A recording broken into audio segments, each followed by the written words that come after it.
Hi everyone, welcome to Balu IQ online classes. ఈ వీడియోలో మనం డిస్కస్ చేయబోయే టాపిక్ ఏంటి అంటే ఇండియన్ పాలిటీకి సంబంధించి కొన్ని ఇంపార్టెంట్ ఎంసీక్యూస్ని డిస్కస్ చేసుకుందామండి.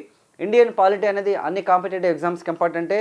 తెలంగాణలో మరియు ఆంధ్రప్రదేశ్లో రాబోతున్నటువంటి అన్ని నోటిఫికేషన్లో కూడా పాలిటీ క్వశ్చన్స్ లేకుండా మనకి పేపర్ అయితే తయారు కాదు. అలాగే సెంట్రల్ ఎగ్జామ్స్లో కూడా ఇండియన్ పాలిటీ అనేది క్రూషియల్ రోల్ ప్లే చేస్తుంది. సో మరి ఇండియన్ పాలిటీకి సంబంధించిన కొన్ని ఇంపార్టెంట్ ఎంసీక్యూస్ని డిస్కస్ చేద్దాం.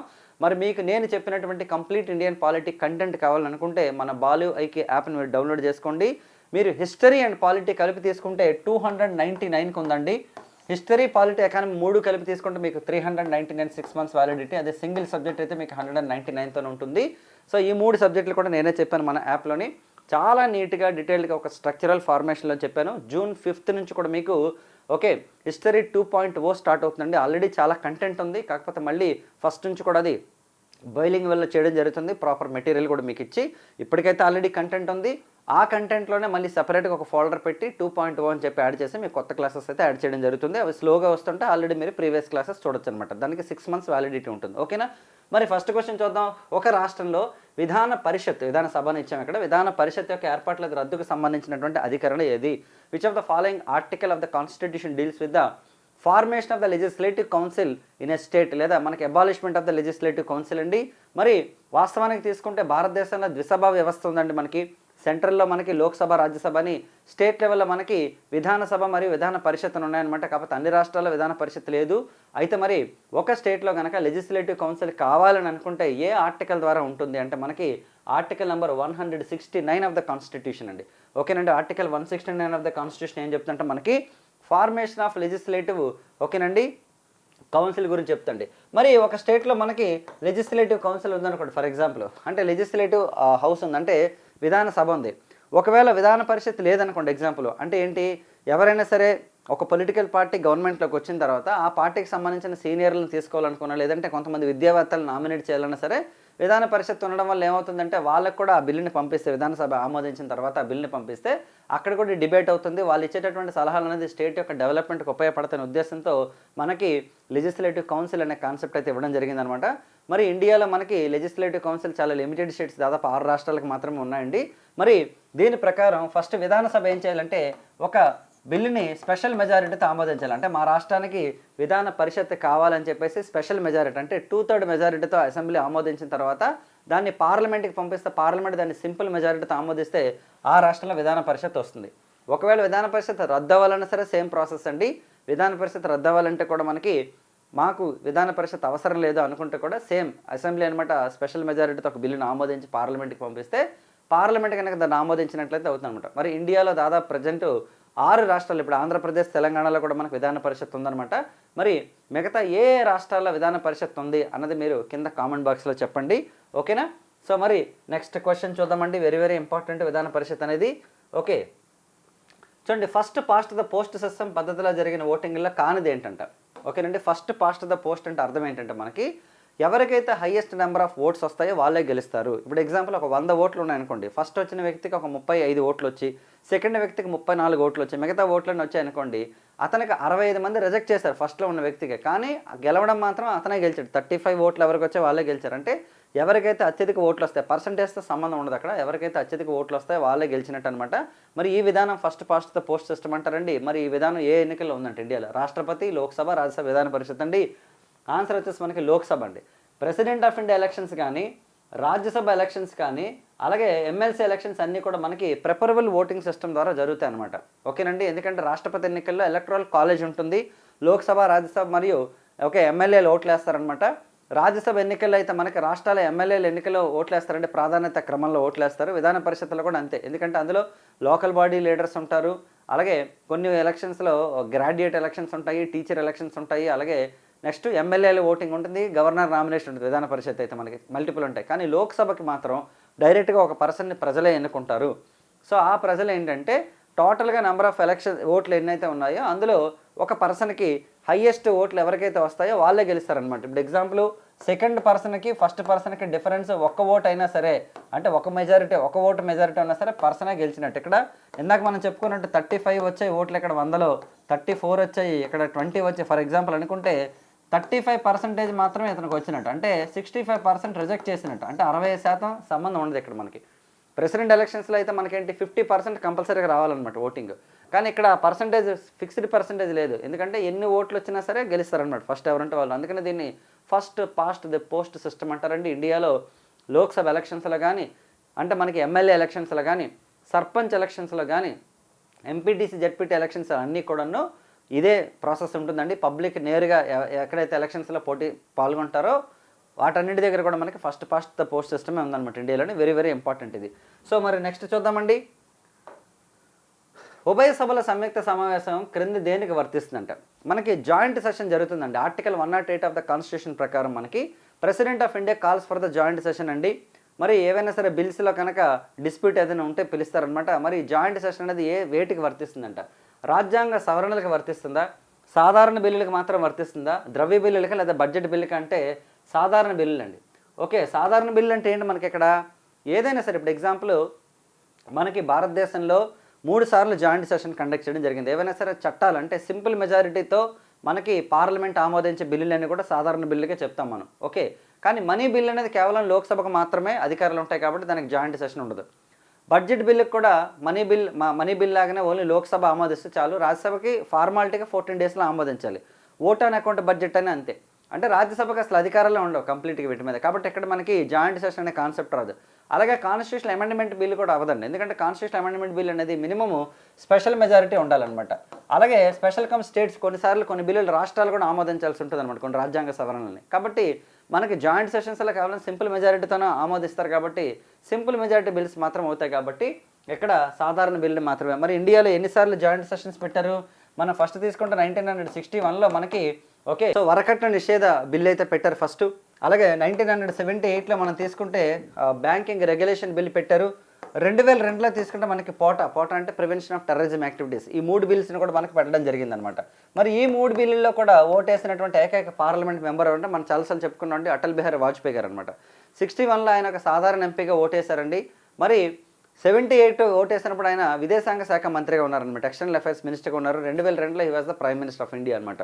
సో 3 సార్లు జాయింట్ సెషన్ పెట్టారండి. గుర్తుపెట్టుకోండి, జాయింట్ సెషన్ని కండక్ట్ చేసేది మనకి అంటే అనౌన్స్ చేసేది ఎవరండి అంటే ప్రెసిడెంట్ ఆఫ్ ఇండియా అండి. కానీ దానికి అధ్యక్షత వహించేది మాత్రం లోక్సభ స్పీకర్ ఉంటారనమాట. ఓకేనా, చాలా ఇంపార్టెంట్ ఇవన్నీ కూడాను. నెక్స్ట్ భారతదేశంలో తొలిసారిగా హంగ ప్రభుత్వం ఎప్పుడు ఏర్పడిందంట? ఇంతకీ హంగ్ అంటే ఏంటి ఫస్ట్ చెప్పాలి మనం. హంగ్ అంటే అర్థం ఏంటంటే ఏ పొలిటికల్ పార్టీకి కనుక మ్యాజిక్ ఫిగర్ రాకపోతే, అంటే ఏ పొలిటికల్ పార్టీకి కూడా ప్రభుత్వాన్ని ఏర్పాటు చేసే మెజారిటీ రాకపోతే, ప్రజెంట్ మనకి 543 ఉంది కదండి ఏంటి టోటల్ స్ట్రెంగ్త్ ఆఫ్ లోక్సభ. ఇందులో కనీసం 273 వస్తేనంటే సగం కంటే ఎక్కువ వస్తేనే దానికి మనకి ఫుల్ ఫ్లెడ్జ్డ్ గవర్నమెంట్ అంటారు అనమాట. యాక్చువల్లీ ఒకవేళ ఫుల్ ఫ్లెడ్జ్డ్ మెజారిటీ వచ్చినప్పటికీ కూడాను కొన్నిసార్లు ఏం చేస్తారంటే పోస్ట్ పోల్ ఎలియన్స్ వెళ్తారంటే ముందుగుండానే ఎలియన్స్ పెట్టుకుని వెళ్తారనమాట. సో అది వేరు మళ్ళీ మనకి. అలా కాకుండా ఏ పొలిటికల్ పార్టీకి మెజారిటీ రాలేదనుకోండి ఎగ్జాంపుల్, అప్పుడు ఏమవుతుందంటే దాన్ని హంగ్ ప్రభుత్వం అంటారు. అంటే ఒక 200 లేకపోతే 150 వచ్చి ఆగిపోయింది అనుకోండి అలాగా. మరి ఇండియాలో ఫస్ట్ టైం ఎప్పుడు వచ్చింది? 85, 88, 89, 1977 అంటే 1989 అండి. 1989లో కాంగ్రెస్ పార్టీకి 198 లోక్సభ స్థానాలు వచ్చాయి.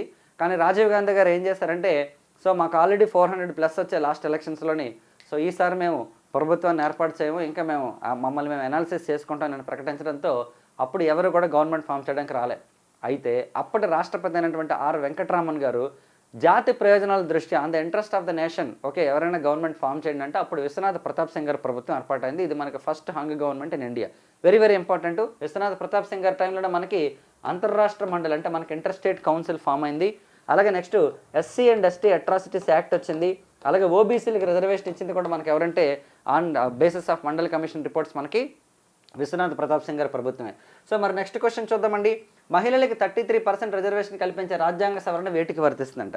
మనకి రీసెంట్గా 106th కాన్స్టిట్యూషన్ అమెండ్మెంట్ యాక్ట్ అనమాట మనకి పార్లమెంట్లో తీసుకొచ్చారండి. దానికి సంబంధించిన బిల్లు కూడా రీసెంట్గా నోటిఫై చేయడం జరిగింది. కాకపోతే అందులో అమెండ్మెంట్ చేస్తాం అనుకున్నటువంటి 131 అమెండ్మెంట్ బిల్ అయితే ఓడిపోయింది అనమాట. కానీ 106 రాజ్యాంగ సవరణ ఆల్రెడీ మనకి 2023లోనే ఆమోదంలోకి వచ్చేసింది అనమాట. పార్లమెంట్ ఆమోదించడం జరిగింది. 2034 నుంచి ఎఫెక్ట్లోకి వస్తుందని చెప్పారు దీన్ని. అయితే 2029 నుంచి దీన్ని ఎఫెక్ట్లోకి తెస్తాం అనుకున్నప్పుడు మాత్రమే కొన్ని ఇష్యూస్ వచ్చాయి, ఆ బిల్ అవ్వలేదన్నమాట. మరి ఎవరెవరికి వర్తిస్తుందంట మహిళా రిజర్వేషన్? 33 కంపల్సరీ రిజర్వేషన్ అంటే లోక్సభ రాజ్యసభకి రెండింటికి వర్తిస్తుందా? రాష్ట్ర విధానసభ విధాన పరిషత్ అంటే స్టేట్లో వర్తిస్తుందా? లోక్సభకి మరియు ఓన్లీ విధానసభకి వర్తిస్తే లోక్సభ రాష్ట్ర అసెంబ్లీ అంటే మనకి చూడండి ఇక్కడ ప్రజల ద్వారా నేరుగా ఎవరైతే ఎన్నుకోబడుతున్నారో వాళ్ళకి మాత్రమే, అది కూడా స్టేట్ అండ్ సెంట్రల్ లెజిస్లేచర్కి సంబంధించండి. ఒకటి లోక్సభలో వర్తిస్తుంది, రెండు వచ్చేసి మనకి విధానసభ అంటే రాష్ట్రాల అసెంబ్లీలకు సంబంధించింది అనమాట. రాజ్యసభలో రిజర్వేషన్స్ ఉండవు, విధాన పరిషత్లో కూడా అప్పర్ హౌస్లో రిజర్వేషన్స్ ఉండవు అనమాట.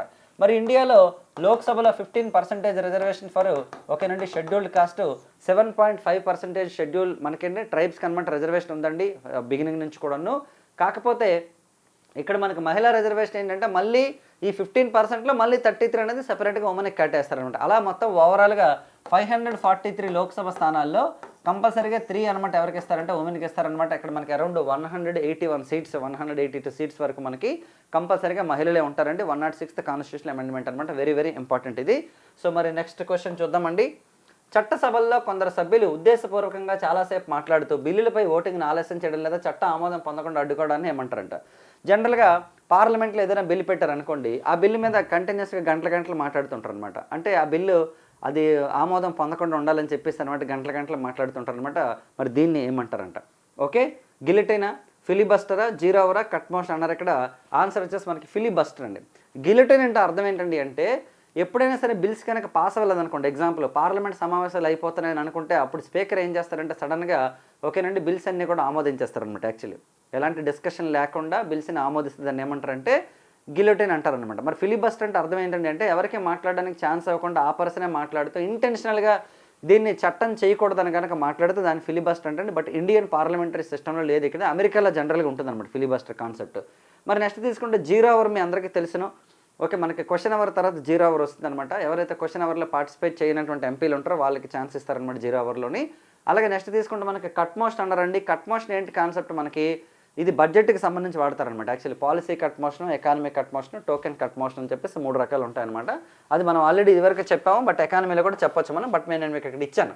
ఓకే, మరి ఈ పీడిఎఫ్ అయితే నేను మీకు టెలిగ్రామ్ ఛానల్లో నేను మీకు ప్రొవైడ్ చేస్తానండి. మన టెలిగ్రామ్ ఛానల్లో కూడా ఫాలో అవ్వండి. బాలు ఐక్యూ అని ఉంటుంది, లేదంటే మీ కింద డిస్క్రిప్షన్లో ఇస్తాను నేను లింకు. మీరు టెలిగ్రామ్ ఛానల్లోకి వెళ్ళినట్టయితే అందులో కూడా మీకు రెగ్యులర్గా మీకు కరెంట్ అఫైర్స్ కూడా పోస్ట్ చేయడం జరుగుతుంది. టెలిగ్రామ్ ఛానల్లో మీరు జాయిన్ కావచ్చు. అలాగే కంటెంట్ కూడా వస్తుంది మీకు. మరి లోక్సభ కార్యనిర్వాహక శాఖకు అందించే బ్లాంక్ చెక్ లాంటి దాన్ని ఏంటంటారంట. లోక్సభ అంటే లెజిస్లేటివ్ హౌస్ అనమాట. లోక్సభ అనేది లెజిస్లేచర్ అంటే మనం గుర్తుపెట్టుకోండి, ఎప్పుడైనా సెపరేషన్ ఆఫ్ పవర్స్ గుర్తుంటారు మీరు పాలిటిక్స్ చదివేటప్పుడు. సెపరేషన్ ఆఫ్ పవర్స్ అంటే ఏంటంటే లోక్సభ, అలాగే అంటే లోక్సభ అంటే legislative system, executive body, judiciary మూడింటిని కలిపి మనం సెపరేషన్ ఆఫ్ పవర్స్ అంటాం అనమాట. మరి ఇందులో లోక్సభ అనేది ఏం చేస్తుంటే ఒక బ్లాంక్ చెక్ ఇస్తుంది. ఎందుకంటే మనకి ఎప్పుడు ఏ డబ్బులు అవసరమైతే తెలియదు. కొన్ని అనుకోని ఖర్చుల కోసం మనకి కొన్ని డబ్బులు గవర్నమెంట్ తన దగ్గర పెట్టుకుంటుంది. కొన్ని ఎమర్జెన్సీ ఫండ్ అయితే అది వేరు, మళ్ళీ కంటింజెన్సీ ఫండ్ మనకి రాష్ట్రపతి దగ్గర ఉంటుంది. అలా కాకుండా లోక్సభ ఏం చేస్తుంటే ప్రభుత్వానికి అనమాట ఈ డబ్బు మీ దగ్గర ఉంచండి, ఏదైనా అవసరమైన ఖర్చులు అనుకోని అంటే ఇందులో మెన్షన్ చేయని ఉంటే మీకు ఉపయోగపడతాయని. సో అలాంటి దాన్ని బ్లాంక్ చెక్ అంటాం కదా మనం జనరల్గాను. సో అలాంటి బ్లాంక్ చెక్ లాంటిది ఏంటంటే అప్రోప్రియేషన్ బిల్లా, votes of credit, votes on account budget, token grant అంటే మనకి ఓట్స్ ఆఫ్ క్రెడిట్ మనకి ఏమంటారండి ఈ బిల్ అంటారు. చూడండి ఇక్కడ బడ్జెట్లో కారణాలు చూపలేని ఖర్చులు ఉంటాయి కొన్ని. ఓకేనండి, ఇది ఎందుకు ఖర్చు పెట్టారంటే కారణం చెప్పలేరు అనమాట. అలాంటి కారణాలు చూపలేని ఖర్చులకి, అలాగే అనూహ్యమైన డిమాండ్స్ కోసం ఏదైనా అర్జెంటుగా ఈ సిచ్యువేషన్ డిమాండ్ చేస్తే అక్కడ డబ్బులు ఖర్చు పెట్టాలనుకోండి. ఎందుకంటే ప్రతిదానికి పార్లమెంట్ అప్రూవల్ తీసుకోవాలి కంపల్సరీగా, మనీ బిల్ పెట్టి అప్రూవల్ తీసుకుంటారు అనమాట. అది అప్రోప్రియేషన్ బిల్ కూడా ఉంటుందన్నమాట సపరేట్గా 114 ఆర్టికల్ ప్రకారం. సో అలాంటివి కాకుండా ముందుకుండానే ఓకే గవర్నమెంట్కి డబ్బులు ఇవ్వడం కోసం చేసేదాన్ని మనం ఏమంటారంటే మనకి ఓట్స్ ఆఫ్ క్రెడిట్ అంటారంటే దీన్ని బ్లాంక్ చెక్లు అంటదని చెప్తారనమాట. మరి టోకెన్ గ్రాంట్ అంటే ఏంటి, ఒక కొత్త సర్వీస్కి సంబంధించిన ప్రతిపాదిత ఖర్చును ఓకేనండి పునరూపకల్పన అప్రోప్రియేషన్ ద్వారా ఆమోదిస్తేనే టోకెన్ గ్రాంట్ అంటారండి.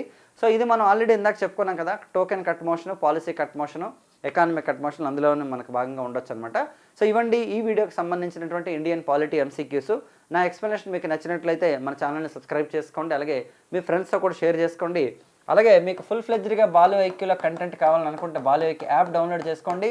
మీకు పెట్టినటువంటి డబ్బులకి మస్ట్ వర్త్ అనమాట. ఓకేనండి, నేను 399 పెట్టాను, ఈ 3 సబ్జెక్టులు నేర్చుకున్నానంటే మీరు డెఫినెట్గా నేర్చుకుంటారండి. మీరు ఎన్నో ఖర్చులు పెట్టుంటారు, అందులో ఇదొకటి అనమాట. డెఫినెట్గా మీరు బెస్ట్ కంటెంట్ నేర్చుకోవాలి అంటే నేను సబ్జెక్ట్ చదివానంటే నాకు ఫుల్ ఫ్లెడ్జ్డ్గా మైండ్లోకి ఎక్కిపోవాలి.